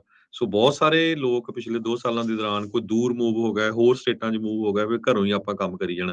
ਸੋ ਇਹਨੂੰ ਦੇਖਦੇ ਬਾਕੀ ਕੰਪਨੀਆਂ ਨੇ ਵੀ ਸੇਮ ਫਾਲੋ ਅਪ ਕਰਨਾ ਸ਼ੁਰੂ ਕਰ ਦਿੱਤਾ। ਘੱਟੋ ਘੱਟ 2 ਜਾਂ 3 ਦਿਨ ਉਹਨਾਂ ਨੇ ਅਡੋਬੀ ਸਿਸਟਮਸ, ਸੇਲਸਫੋਰਸ, ਹੋਰ ਜਿਹੜੀਆਂ ਵੱਡੀਆਂ ਕੰਪਨੀਆਂ ਆ, ਉਹ ਫੇਸਬੁੱਕ, ਉਹਨਾਂ ਨੇ ਕਿਹਾ ਘੱਟੋ ਘੱਟ 2 ਜਾਂ 3 ਦਿਨ ਤੁਹਾਨੂੰ ਆਫਿਸ ਆਉਣਾ ਪਊਗਾ। ਹੌਲੀ ਇਹ ਲੱਗਦਾ ਵੀ ਮੁੜ ਕੇ ਸੇਮ ਮਾਹੌਲ ਜਿਹੜਾ ਆ ਬਣਨਾ ਪਊਗਾ ਵੀ ਸਾਰੇ ਦਿਨ ਆਫਿਸ ਕੰਮ ਕਰਨਾ। ਜੇ ਸਾਰੇ ਦਿਨ ਕਰਨਾ ਪਿਆ, ਉਹਦੇ ਨਾਲ ਜਿਹੜਾ ਲੋਕਾਂ ਨੇ ਦੂਰ ਦੂਰ ਘਰ ਲੈ ਲਏ ਸੀ, ਜਿੱਦਾਂ ਬੇ ਏਰੀਏ ਵਾਲਿਆਂ ਨੇ, ਕਿਸੇ ਨੇ ਮਾਊਂਟਨ ਹਾਊਸ 'ਚ ਸੀ, ਮੰਟੀਕਾ, ਇੱਧਰ ਦੂਰ ਦੂਰ ਲੈ, ਉਹਨਾਂ ਲਈ ਬੜਾ ਹਾਰਡ ਹੋਊਗਾ ਹਰ ਰੋਜ਼ ਟਰੈਵਲ ਕਰਨਾ। ਸੋ ਇਹ ਬਹੁਤ ਵੱਡਾ ਅਸਰ ਪੈਣ ਜਾ ਰਿਹਾ ਰੀਅਲ ਸਟੇਟ ਤੇ ਟੈਕ ਇੰਡਸਟਰੀ ਦਾ। ਸੋ ਇਹ ਦੇਖਦੇ ਰਹੋ। ਫਾਰਮਰਸ ਦਾ ਵੀ ਵਿਚਾਰਿਆਂ ਦਾ ਬਹੁਤ ਬੁਰਾ ਹਾਲ ਆ। ਆਪਾਂ ਦੇਖਿਆ ਹੀ ਆ, ਉਹਨਾਂ ਦਾ ਪਿਸਤੇ ਦੀ ਪ੍ਰਾਈਸ ਕਹਿੰਦੇ ਵੀ $1.03 ਤੇ ਆ ਗਈ, ਕੋਈ ਖਰੀਦ ਨਹੀਂ ਰਿਹਾ। ਟਰੱਕ ਡਰਾਈਵਰਸ, ਟਰੱਕਰਸ ਦਾ ਵੀ ਬੜਾ ਬੁਰਾ ਹਾਲ ਹੈਗਾ ਆ। ਪਿਛਲੇ 2 ਸਾਲਾਂ ਦੇ ਤਰ੍ਹਾਂ, ਇਹ ਆਪਾਂ ਉਸ ਇੰਡਸਟਰੀ ਦੀ ਵੀ ਗੱਲ ਕਰਦੇ ਹਾਂ ਜਿੱਥੇ ਆਪਣੇ ਪੰਜਾਬੀ ਬਹੁਤ ਵੱਡੀ ਗਿਣਤੀ 'ਚ ਆ। ਰੀਟੇਲ 'ਚ ਬਹੁਤ ਆ, 7-Eleven, gas stations, grocery store, liquor ਸਟੋਰਾਂ 'ਚ, ਉਹਨਾਂ ਦੇ ਉੱਤੇ ਵੀ ਕਾਫੀ ਵੱਡਾ ਅਸਰ ਆਉਣ ਵਾਲੇ ਦਿਨਾਂ 'ਚ ਪਊਗਾ, ਕਿਉਂਕਿ ਲੇ ਆਫ ਹੋ ਗਈ, ਫਿਰ ਲੋਕਾਂ ਕੋਲ ਪੈਸੇ ਨਹੀਂ ਹੁੰਦੇ। ਹਾਲਾਂਕਿ ਉਹਨੇ ਪਿਛਲੇ 2 ਸਾਲਾਂ 'ਚ ਕਈਆਂ ਦੀ ਤਾਂ ਡਬਲ ਸੇਲ ਹੋ ਗਈ ਸੀ। ਲੋਕਾਂ ਨੂੰ ਪੈਸੇ ਕਾਫੀ ਮਿਲੇ ਸੀ, ਕੰਪਨੀਆਂ ਨੂੰ ਪੈਸੇ ਮਿਲੇ ਸੀ, ਲੋਕ ਖਰਚਦੇ ਸੀ। ਸੋ ਉਹ ਕਾਫੀ ਵੱਡਾ ਅਸਰ ਹੋਣ ਜਾ ਰਿਹਾ। ਸੋ ਬਿਲਕੁਲ ਤੇ ਜਿਹੜੇ ਹਰਜੋਤ ਸਿੰਘ ਜੀ ਉਹ ਮਨੀ ਜਿਹੜੀ ਮਿਲੀ ਸੀ ਹੁਣ ਤਕਰੀਬਨ ਖਤਮ ਆ। ਤੇ ਜਿੱਦਾਂ ਹੀ ਉਹ ਇੰਜੈਕਸ਼ਨ ਲੱਗਾ ਸੀਗਾ ਇਕਨੋਮੀ ਦੇ ਵਿੱਚ, ਸਟੀਰੋਇਡ ਦੇ ਜਿਹੜੇ ਟੀਕੇ ਲਾਏ ਸੀ ਕਿ ਮਨੀ ਪ੍ਰਿੰਟ ਕਰ ਕਰਕੇ ਘੱਲੀ ਸੀਗੀ, ਉਹ ਹੁਣ ਜਦੋਂ ਫਿਨਿਸ਼ ਹੋਈ ਤਾਂ ਸਥਿਤੀ ਜਿਹੜੀ ਉੱਥੇ ਆ। ਹਾਂ, ਅਮਰੀਕਾ ਨੂੰ ਰਿਸੈਸ਼ਨ 'ਚ ਪਹੁੰਚਣ ਤੋਂ ਪਹਿਲਾਂ 2 ਸਾਲ ਜਿਹੜੇ ਇੰਜੈਕਸ਼ਨ ਲਾ ਕੇ ਬਚਾ ਲਿਆ, ਪਰ ਸਿਹਤ ਬਿਮਾਰ ਸੀਗੀ। ਸੋ ਉਹ ਬਿਮਾਰੀ ਹੁਣ ਉੱਭਰ ਕੇ ਜਿਹੜੀ ਉਹ ਸਾਹਮਣੇ ਆ ਰਹੀ ਹੈਗੀ ਆ, ਤੇ ਭਾਈ ਹੁਣ ਇਹਦੇ ਨਾਲ ਨਜਿੱਠਣਾ ਹੀ ਪੈਣਾ ਆ। ਭੱਜ ਤੁਸੀਂ ਕਿਤੇ ਸਕਦੇ ਨਹੀਂ ਆ, ਜੋ ਹੈਗਾ ਆ ਹਾਲਾਤਾਂ ਦੇ ਲਈ। ਇਹ ਨਹੀਂ ਆ ਵੀ ਕੋਈ ਨਵੀਂ ਚੀਜ਼ ਆ, ਜਿਹੜੇ ਨਵੇਂ ਆਏ ਆ ਉਹਨਾਂ ਲਈ ਤਾਂ ਡੈਫੀਨੇਟਲੀ ਇਹ ਨਵੀਂ ਚੀਜ਼ ਜਿਹੜੀ ਹੈ, ਪਰ ਜਿਹੜੇ ਹੁਣ ਜਿਨ੍ਹਾਂ ਨੇ ਇਹ ਸਾਰੀਆਂ ਚੀਜ਼ਾਂ ਦੇਖੀਆਂ ਆ, ਉਹਨਾਂ ਦੇ ਭਾਈ ਐਕਸਪੀਰੀਅੰਸ ਤੋਂ ਸਿੱਖਿਓ। ਹੁਣ ਇਹ ਨਾ ਬੰਦਾ ਕੋਈ ਕਹਿਣ ਲੱਗ ਜਾਏ ਯਾਰ ਇਹਨਾਂ ਨੂੰ ਬੜਾ ਪਤਾ ਹੈ, ਅਸੀਂ ਆਏ ਆ ਸਾਨੂੰ ਜਿਹੜਾ ਉਹ ਜ਼ਿਆਦਾ ਪਤਾ, ਇੱਦਾਂ ਨਹੀਂ। ਜੇ ਕਿਸੇ ਨੇ ਕੁਛ ਐਕਸਪੀਰੀਅੰਸ ਕੀਤਾ ਹੈ ਤੇ ਉਸ ਐਕਸਪੀਰੀਅੰਸ ਤੋਂ ਆਪਾਂ ਨੂੰ ਫਾਇਦਾ ਲੈਣਾ ਚਾਹੀਦਾ ਆ ਵੀ ਭਾਈ ਆਪਾਂ ਕਿੱਦਾਂ ਜਿਹੜਾ ਉਹ ਬਚਣਾ ਆ। ਕਈ ਵਾਰੀ ਆਪਾਂ ਹਉਮੈ ਕਰ ਜਾਂਦੇ ਆ, ਜੈਲਸ ਕਰ ਜਾਂਦੇ ਆ ਜਾਂ ਉਹ ਕਰ ਜਾਂਦੇ ਆ ਨਾ, ਉਹ ਜਿਹੜੀ ਚੀਜ਼ ਨਹੀਂ। ਤੇ ਫਿਰ ਭਾਈ ਸਟ੍ਰੈਸ ਬਹੁਤ ਵੱਧ ਜਾਂਦੇ ਆ। ਅੱਜ-ਕੱਲ੍ਹ ਡਿਪਰੈਸ਼ਨ ਤਾਂ ਘਰ ਦੇ ਦਰਵਾਜ਼ੇ ਦੇ ਬਾਹਰ ਖੜੀ ਰਹਿੰਦੀ ਆ ਵੀ ਕਦੋਂ ਦਰਵਾਜ਼ਾ ਖੁੱਲੇ ਤੇ ਡਿਪਰੈਸ਼ਨ ਜਿਹੜੀ ਉਹ ਅੰਦਰ ਨੂੰ ਜਿਹੜੀ ਉਹ ਆ ਜਾਵੇ। ਸੋ ਇਕੱਲੇ ਨਾ ਆਪਣੇ ਆਪ ਨੂੰ ਛੱਡੋ, ਨਾਲ ਰਹੋ, ਲੋਕਾਂ ਦੇ ਗੱਲਬਾਤ ਜਿਹੜੀ ਉਹ ਕਰਦੇ ਰਹੋ, ਪਰਿਵਾਰ ਵਾਲਿਆਂ ਦੇ ਨਾਲ, ਬਾਕੀ ਸਾਰਿਆਂ ਦੇ ਨਾਲ। ਸੋ ਅਦਰਵਾਈਜ਼ ਜਿਹੜੇ ਮਾੜੇ ਖਿਆਲ ਦਿਮਾਗ ਦੇ ਵਿੱਚ ਆ ਸਕਦੇ ਆ, ਭਾਈ ਇੱਦਾਂ ਦੀਆਂ ਚੀਜ਼ਾਂ ਜਿਹੜੀਆਂ ਆ ਉਹ ਨਾ ਕੀਤੀਆਂ ਜਾਣ। ਇਹ ਜ਼ਰੂਰੀ ਆ ਵੀ ਆਪਾਂ ਹੁਣ ਇੱਕ ਦੂਜੇ ਦੀ ਸਪੋਰਟ ਵੀ ਬਣਨਾ ਆ। ਇਹ ਜੀ, ਜਦੋਂ ਇੱਦਾਂ ਦੀ ਜਿਹੜੀ ਸਥਿਤੀ ਬਣਦੀ ਹੁੰਦੀ ਆ, ਉਹਦੇ ਵਿੱਚ ਸਭ ਤੋਂ ਵੱਡੇ ਪੱਧਰ ਫਾਈਨੈਂਸ਼ੀਅਲ ਸਥਿਤੀ ਆਰਥਿਕ ਤੌਰ ਦੇ ਉੱਤੇ ਤੇ ਸਾਰਿਆਂ ਦੀ ਬਰਾਬਰੀ ਹੋਣੀ ਆ। ਉਹ ਕਿਸੇ ਦੀ ਥੋੜ੍ਹੀ ਜਿਹੀ ਉੱਤੇ ਹੋਊਗੀ, ਕਿਸੇ ਦੀ ਥੋੜ੍ਹੀ ਜਿਹੀ ਥੱਲੇ ਹੋਊਗੀ, ਪਰ ਮਾਨਸਿਕ ਤੌਰ ਦੇ ਉੱਤੇ ਜਾਂ ਸੋਸ਼ਲ ਤੌਰ ਦੇ ਉੱਤੇ, ਸਮਾਜਿਕ ਤੌਰ ਦੇ ਉੱਤੇ ਉਸ ਤਾਣੇ-ਬਾਣੇ ਨੂੰ ਆਪਾਂ ਸਟਰੋਂਗ ਕਰਕੇ ਰੱਖਣਾ। ਇੱਕ ਦੂਜੇ ਦੀ ਮਦਦ ਜਿਹੜੀ ਆ, ਉਸ ਚੀਜ਼ ਦੇ ਵਿੱਚ ਵੱਧ ਤੋਂ ਵੱਧ ਜਿਹੜੀ ਉਹ ਕਰਨ ਬਾਰੇ ਜਿਹੜਾ ਉਹ ਸੋਚਿਓ। ਕਿਸੇ ਦੇ ਮਾੜੇ ਹਾਲਾਤਾਂ ਤੇ ਹੱਸੋ ਨਹੀਂ, ਤੇ ਕਿਉਂਕਿ ਹਾਲਾਤ ਕਦੀ ਵੀ ਚੰਗੇ, ਕਦੇ ਵੀ ਮਾੜੇ, ਕਿਸੇ ਦੇ ਵੀ ਜਿਹੜੇ ਉਹ ਹੋ ਸਕਦੇ ਆ। ਜਿਹੜਾ ਖਾਸ ਕਰਕੇ ਜਦੋਂ ਡਾਊਨ ਆ, ਉਹਨੂੰ ਤਾਂਹ ਨੂੰ ਚੱਕਣਾ ਆ, ਨਾ ਕਿ ਜਿਹੜਾ ਤਾਂਹ ਚੱਕਿਆ ਵੀ ਉਹਨੂੰ ਥਾਂ ਨੂੰ ਸਿੱਟਣਾ ਹੈ। ਸੋ ਇਹ ਚੀਜ਼ਾਂ ਜਿਹੜੀਆਂ ਆਪਾਂ ਜ਼ਰੂਰ ਮਨ ਦੇ ਵਿੱਚ ਨਾਲ ਰੱਖੀਏ। ਜੀ। ਯੂਐਸਏ ਦੇ ਵਿੱਚ ਜੋ ਅਮਰੀਕਨਸ ਆ, ਉਹ ਕਹਿੰਦੇ ਵੀ ਯੂਐਸ ਦੀ ਇਕਨੋਮੀ ਇਸ ਟਾਈਮ ਵਰਸ ਚੱਲ ਰਹੀ ਹੈ, ਸੋਚ ਰਹੇ ਆ। ਤੇ ਜੇ ਆਪਣੇ ਗੁਆਂਢੀ ਮੁਲਕ ਤੁਸੀਂ ਇੰਗਲੈਂਡ ਦੀ ਤਾਂ ਆਲਰੇਡੀ ਗੱਲ ਕਰਤੀ, ਇੰਗਲੈਂਡ ਦਾ ਬਹੁਤ ਬੁਰਾ ਹਾਲ ਹੈ, ਯੂਕੇ 'ਚ, ਯੂਰਪ ਦਾ ਤਾਂ ਬਹੁਤ ਬੁਰੀ ਪੋਜੀਸ਼ਨ ਆ। ਉੱਥੇ ਤਾਂ ਆਲਰੇਡੀ ਰਿਸੈਸ਼ਨ ਫੁੱਲ ਫਲੈਜ ਹੈਗਾ। ਆਪਣੇ ਗੁਆਂਢੀ ਮੁਲਕ ਕੈਨੇਡਾ ਦੀ ਵੀ ਪੋਜੀਸ਼ਨ ਬਹੁਤ ਮਾੜੀ ਆ। ਕਹਿੰਦੇ ਵੀ ਬਲੀਕੈਸਟ ਤੇ ਮੋਸਟ ਬਿਟਿੰਗ ਹੈਗੀ ਆ। ਇਹ ਫਾਈਨੈਂਸ਼ੀਅਲ ਪੋਸਟ ਕੈਨੇਡਾ ਦਾ ਨਿਊਜ਼ ਪੇਪਰ ਆ, ਉਹਨਾਂ ਨੇ ਦੱਸਿਆ। ਕਹਿੰਦੇ ਵੀ ਇਕੋਨਮੀ ਜੋ ਆ, ਫਾਈਨਾਂਸਿਸ ਤੇ ਇਕੋਨਮੀ, ਉਹਨਾਂ ਦਾ ਸਭ ਤੋਂ ਡਾਰਕਰ ਲਾਸਟ ਮਹੀਨਾ ਸੀ, ਸਭ ਤੋਂ ਕਾਲਾ ਮਹੀਨਾ ਸੀ। ਗਰੋਥ ਬੜੀ ਘੱਟ ਚੱਲ ਰਹੀ ਆ, ਐਲੀਵੇਸ਼ਨ ਜੋ ਇਨਫਲੇਸ਼ਨ ਦੇ ਵਿੱਚ ਬਹੁਤ ਵੱਧ ਰਹੀ ਆ, ਇੰਟਰਸਟ ਰੇਟ ਉੱਥੇ ਵੀ ਬਹੁਤ ਵੱਧ ਗਏ ਆ, ਤੇ ਲੋਕਾਂ ਨੂੰ ਜੋ ਹਾਊਸ ਹੋਲਡਸ ਆ, ਉਹਨਾਂ ਨੂੰ ਸਰਵਾਈਵ ਕਰਨਾ ਬੜਾ ਔਖਾ ਹੋ ਰਿਹਾ। ਕੈਨੇਡਾ ਦਾ ਤੁਹਾਨੂੰ ਪਹਿਲਾਂ ਹੀ ਪਤਾ ਹੈ ਵੀ ਕੈਨੇਡਾ ਦੀ ਇਕੋਨਮੀ ਇੰਨੀ ਸਟਰੋਂਗ ਨਹੀਂ ਹੈਗੀ। ਨੈਚੁਰਲ ਰਿਸੋਰਸਿਸ ਬਹੁਤ ਆ, ਪਰ ਉਹ ਕੱਢਦੇ ਜਿਹੜੇ ਆ ਉਹਨਾਂ ਨੂੰ ਘੱਟ ਹੈਗੇ ਆ। ਤੇ ਕੈਨੇਡਾ ਦੀ ਪੋਜੀਸ਼ਨ ਬਹੁਤ ਬੁਰੀ ਆ। ਤੇ ਕੈਨੇਡਾ ਦੇ ਵਿੱਚ ਦੋ ਹੀ ਮੇਨ 3 ਇੰਡਸਟਰੀਜ਼ ਹੈਗੀਆਂ ਆ। ਇੱਕ ਤਾਂ ਜੋ ਹੈਗੀ ਲੱਕੜੀ ਵਾਲੀ ਆ। ਜੇ ਹੁਣ ਰੀਅਲ ਸਟੇਟ ਡਾਊਨ ਜਾਂਦੀ ਆ, ਉਹ ਅਮਰੀਕਾ 'ਚ ਵੀ ਗਈ ਆ, ਕੈਨੇਡਾ 'ਚ ਵੀ ਗਈ ਆ, ਤੇ ਉਹ ਫਿਰ ਉਹ ਜੋ ਮਿੱਲਾਂ ਦਾ ਲੱਕੜੀ ਦਾ ਕੰਮ ਉਹ ਸਲੋ ਹੋ ਜਾਂਦਾ ਆ। ਕੰਸਟਰਕਸ਼ਨ ਦਾ ਸਲੋ ਹੋ ਜਾਂਦਾ। ਦੂਜੇ ਨੰਬਰ ਤੇ ਆਇਲ ਤੇ ਗੈਸ ਦੀ ਸੀਗੀ। ਉਹ ਜਦੋਂ ਬਾਈਡਨ ਸਾਹਿਬ ਆਏ, ਆਉਂਦਿਆਂ ਨਹੀਂ ਉਹ ਜਿਹੜੀ ਪਾਈਪਲਾਈਨ ਵਾਲਾ ਪ੍ਰੋਜੈਕਟ ਬੰਦ ਕਰਤਾ, ਉਹਦੇ ਨਾਲ ਜਿਹੜਾ ਅਸਰ ਕਾਫੀ ਪਿਆ ਹੈਗਾ। ਤੀਜੇ ਨੰਬਰ ਤੇ ਟਰੱਕਿੰਗ, ਕੈਨੇਡਾ ਦੀ ਟਰੱਕਿੰਗ ਟੋਟਲੀ ਅਮਰੀਕਾ ਦੇ ਉੱਤੇ ਡਿਪੈਂਡ ਹੈਗੀ ਆ। ਮੈਜੋਰਟੀ ਦੇ ਵਿੱਚ ਆਪਾਂ ਕਹਿ ਸਕਦੇ ਹਾਂ ਜੀ, ਟੋਟਲੀ ਨਹੀਂ ਤਾਂ ਮੈਜੋਰਟੀ 'ਚ। ਸੋ ਜੇ ਅਮਰੀਕਾ ਦੇ ਵਿੱਚ ਟਰੱਕਿੰਗ ਇੰਡਸਟਰੀ ਦਾ ਬਹੁਤ ਬੁਰਾ ਹਾਲ ਆ, ਤੇ ਉਹਦਾ ਕੈਨੇਡਾ ਦੇ ਉੱਤੇ ਵੀ ਬਹੁਤ ਵੱਡਾ ਅਸਰ ਪੈਣਾ ਹੈਗਾ ਆ। ਕੈਨੇਡਾ 'ਚ ਵੀ ਪਿਛਲੇ ਮਹੀਨਿਆਂ ਦੇ ਦੌਰਾਨ ਇੰਟਰਸਟ ਰੇਟ ਉੱਥੇ ਵੀ ਬਹੁਤ ਵੱਧ ਗਿਆ। ਕੈਨੇਡਾ 'ਚ 30 ਸਾਲਾਂ ਦੇ ਫਿਕਸ ਰੇਟ ਨਹੀਂ ਹੁੰਦੇ, ਉੱਥੇ ਐਡਜਸਟੇਬਲ ਰੇਟ ਹੁੰਦੇ 5 ਸਾਲਾਂ ਲਈ ਜਾਂ ਏਦਾਂ। ਸੋ ਉੱਥੇ ਲੋਕਾਂ ਦੀਆਂ ਪੇਮੈਂਟਾਂ ਹੁਣ ਬਹੁਤ ਵੱਧ ਰਹੀਆਂ ਆ, ਤੇ ਉੱਥੇ ਕਹਿੰਦੇ ਵੀ ਰੀਅਲ ਸਟੇਟ ਦਾ ਬਹੁਤ ਜ਼ਿਆਦਾ ਬੁਰਾ ਹਾਲ ਹੋਊਗਾ, ਕਿਉਂਕਿ ਪੇਮੈਂਟਾਂ ਜਦੋਂ 3% ਤੋਂ ਜਾਂ 1.5% ਤੋਂ 6-7% ਤੇ ਚੱਲ ਜਾਣੀਆਂ, ਤੇ ਬਹੁਤ ਜਿਹੜੇ ਲੋਕ ਆ ਉਹ ਅਫੋਰਡ ਨਹੀਂ ਕਰ ਸਕਣਗੇ। ਸੋ ਆਉਣ ਵਾਲੇ ਕਹਿੰਦੇ 60 ਦਿਨ ਉਹ ਬਹੁਤ ਜੋ ਖਤਰਨਾਕ ਲੱਗਦੇ ਆ। ਹਾਲਾਂਕਿ ਇਹੀ ਮਹੀਨੇ ਹੁੰਦੇ ਆ, ਨਵੰਬਰ ਥੈਂਕਸ ਗਿਵਿੰਗ ਦਾ ਤੇ ਦਸੰਬਰ ਕ੍ਰਿਸਮਸ ਦਾ, ਜਦੋਂ ਲੋਕ ਛੁੱਟੀਆਂ ਮਨਾਉਂਦੇ ਆ, ਖੁਸ਼ ਹੁੰਦੇ ਆ, ਪਰਿਵਾਰਾਂ 'ਚ ਹੁੰਦੇ ਆ, ਤੇ ਬਹੁਤ ਹੀ ਜ਼ਿਆਦਾ ਘਬਰਾਹਟ ਵਾਲਾ ਮਾਹੌਲ ਜਿਹੜਾ ਇਹ ਸਾਡੇ ਮੁਲਕ USA 'ਚ ਵੀ ਤੇ ਕੈਨੇਡਾ 'ਚ ਬਣਿਆ ਹੋਇਆ। ਸੋ ਦੇਖੋ ਇਸ ਵਾਰ ਮਹਿੰਗੇ ਗਿਫਟ ਇੱਕ ਦੂਜੇ ਨੂੰ ਉਦਾਂ ਦੀਆਂ ਚੀਜ਼ਾਂ ਦਾ ਪਰਹੇਜ਼ ਕਰਦੇ ਹੋਏ ਪਰਿਵਾਰਕ ਤੇ ਸਮਾਜਿਕ ਤੌਰ ਦੇ ਉੱਤੇ ਜ਼ਿਆਦਾ ਜਿਹੜਾ ਉਹ ਮਿਲੇ ਕੋਲ ਕੋਈ ਜ਼ਰੂਰੀ ਨਹੀਂ ਆ ਵੀ ਝੁੱਗਾ ਚੌੜ ਕਰਾਉਣਾ ਆ ਤੁਸੀਂ ਵੀ ਨਹੀਂ ਜੀ ਮੈਂ ਉਹਨੂੰ ਆਈਪੈਡ ਲੈ ਕੇ ਦੇਣਾ ਆਈਫੋਨ ਲੈ ਕੇ ਦੇਣਾ ਉਹਨੂੰ ਮੈਕਬੁੱਕ ਲੈ ਦਾਂ ਤੇ ਇਹਨੂੰ ਆਹ ਕਰਦਾ ਤੇ ਇਸ ਵਾਰ ਮਹਿੰਗੀ ਗੱਡੀ ਲੈਣੀ ਆ ਤੇ ਆਹ ਕਰਨਾ ਆ। ਭਾਈ ਪਰਹੇਜ਼ ਕਰੋ, ਇਹਨਾਂ ਚੀਜ਼ਾਂ ਦਾ ਜਿਹੜਾ ਉਹ ਬਚਾਅ ਰੱਖੋ। ਪਰਿਵਾਰ ਦਾ ਜਿਹੜਾ ਤਾਣਾ ਬਾਣਾ ਹੈ ਉਹਨੂੰ ਸਟਰੋਂਗ ਕਰਨ ਵੱਲ ਨੂੰ ਜਿਹੜਾ ਤੁਸੀਂ ਜ਼ੋਰ ਦਿਓ। ਸੋ ਜਿਹੜੀ ਮਨੀ ਤੁਸੀਂ ਬਚਾ ਕੇ ਰੱਖਣੀ ਆ ਉਹੀ ਇਵੈਂਚੁਅਲੀ ਕੰਮ ਆਉਣੀ ਆ। ਹੁਣ ਤੁਹਾਨੂੰ ਬਾਅਦ ਦੇ ਵਿੱਚ ਕਹਿ ਦਿੰਦੇ ਆ ਸਾਨੂੰ ਯਾਰ ਤੁਸੀਂ ਡਰਾਉਣ ਵਾਲੀ ਗੱਲ ਨਹੀਂ ਆ। ਇਹ ਚੀਜ਼ ਕਹਿਣ ਦਾ ਕੋਈ ਮਤਲਬ ਨਹੀਂ ਬਣਦਾ। ਤੁਹਾਨੂੰ ਰਿਐਲਿਟੀ ਜਿਹੜੀ ਦੱਸ ਰਹੇ ਆ। ਹੁਣ ਪੇਰੋਲ ਇੰਪਲੋਇਮੈਂਟ ਅਕਤੂਬਰ ਮਹੀਨੇ 'ਚ ਉਹਦਾ 2,61,000 ਜੋਬਾਂ ਜਿਹੜੀਆਂ ਉਹ ਵਧੀਆਂ ਨੇ। ਸੀਜ਼ਨਲ ਗਰੋਥ ਜਿਹੜੀ ਇਸ ਦੌਰਾਨ ਜਿਹੜੀ ਉਹ ਹੁੰਦੀ ਆ ਵੀ ਪਾਰਟ ਟਾਈਮ ਜੋਬ ਜਿਹੜੀਆਂ ਉਹ ਵੱਧਦੀਆਂ ਨੇ।